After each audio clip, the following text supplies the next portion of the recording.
All right, so Galicia is a um, black death metal duo out of Whittier, California. Um, I believe they were a trio before, or they had various other memberships over time. I'm not sure, but I know at least two folks are in this band, and it really seems like their first EP was definitely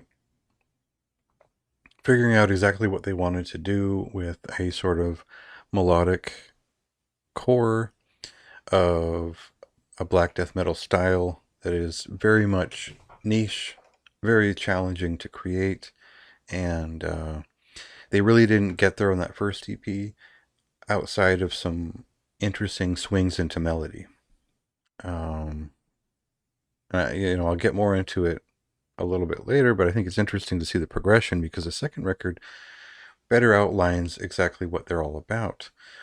Um, but and in the review, I kind of have to go into it a little bit, even though I'm not that well informed. But um, just discussing polyphonic guitar rhythm ideas with the intention of melody is an interesting subject for black death metal in general, because it's a lot of people see it as the first point of sophistication for heavy metal beyond something like Thin Lizzy and these sort of edge cases of progressive rock musicians touching into heavy metal and those ideas. Um, and I don't know if it's that, you know, novel of a thing, but the use of counterpoint was novel in the early 90s and the late 80s with bands, everyone from Morbid Angel to, when you sit down and think about it, the rhythm guitar work of like Morbid Angel and At the Gates, Demolic. A lot of them were playing with uh, both dueling rhythm guitar structures and contradictory melodies, um, and also what I would consider dissected melodies. Now, we're not here for a theory craft lesson, but more the thought that metal has always tended to work best in sort of the Baroque idea of what a counterpoint use of melody on two lead instruments is. And, there's a lot of niches and fandom built around the correct use of this. Um, Not a lot of musicians write that way because it's very difficult. Nowadays, these guys are on Hessian firm. There's a lot of very good bands that are very good at this on the label. Mephitis, however you want to say their name, they're quite good at it. Probably better than most. Um, and Galicia are trying, but they're not trying to do what like At the Gates or Abigor were doing back in the day. Their sound has always had more of a North American equivalency that we find in a sacramentary abolishment or an order from chaos. Now, what exactly does that mean? Um, Almost like a grindcore musician picked up an At the Gates record and inserted dual vocals, inserted more complex rhythms. And from there, we kind of got Axis of Advance, the sort of continuation of sacramentary abolishment. So sorry about the story time here, but it's important because this band really resembles Axis of Advance in a profound way. And that was already a maximal, over the top, kind of crazy band, especially those first two recordings. So what Galicia seemed to be doing is taking that idea, kind of ending up there by design, but then throwing in a lot of their own interests. And that means there's more layers of guitar, there's that don't connect. There's more layers of vocals that don't connect.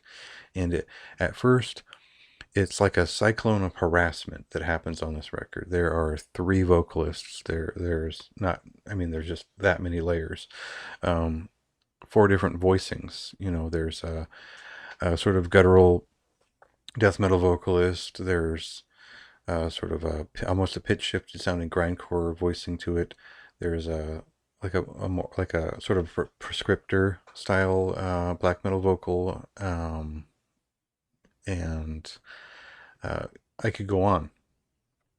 They're all coming at you at seemingly random intervals, while there's this non-harmonized polyphonic battling of guitars. And so that first song is very intense. It's sort of, you are walking through the sort of the you know the Colosseum there, and ready for battle, and uh, that's intimidating to start. It is very amateur sounding. It is very noisome, and I don't think that's such a bad thing. It's kind of a cool thing, and I think it's one of the reasons why picking up like an Axis of Advance record today is still pretty cool. Um, it does represent that sort of crazed underground, um, going for it sort of idea. So these guys are still developing the skills to fully pull this stuff off, but they're putting a lot in there, probably too many ideas. And it makes for pretty entertaining melodic black death metal with a sort of a brutal edge. I think there's probably at least a little bit of Absu influence in there, considering that one of the prominent shrieking vocal styles in there is pretty recognizable. But um, there's so much detail here that I couldn't help but sit there and sort of want to figure it out. I'll admit it took 3, 4 listens before I really understood why I was listening to it and what was interesting about it. But I did get there. And people who enjoy not just a riff record, but a very challenging set of arrangements that are just barely pulled off. There's always this feeling like that, like everything is going to fall apart while you're listening to it, or that it is falling apart, and you're just kind of waiting for the mess to start to show up around you. It doesn't really pile up. Actually, the record tightens up as they go. I feel like they might have uh, started with the first song they wrote and sort of placed them in order, and so the value of the record intensifies over time, and the melodies start to make a little bit more sense as they clash and some harmonize even. And so it does redeem itself in an interesting way. Uh, I find that it really grated at me after a while, some of the vocal performances. They could lose at least one of those voices or just reserve them for maybe a more intentioned statement. But maybe that would be against the whole sort of maximal chaos of the idea and how everything should be confrontational and important as everything else. So they could refine it, or they could go with it as far as they want. It doesn't really matter where they would go from here. I think it's just kind of a cool record.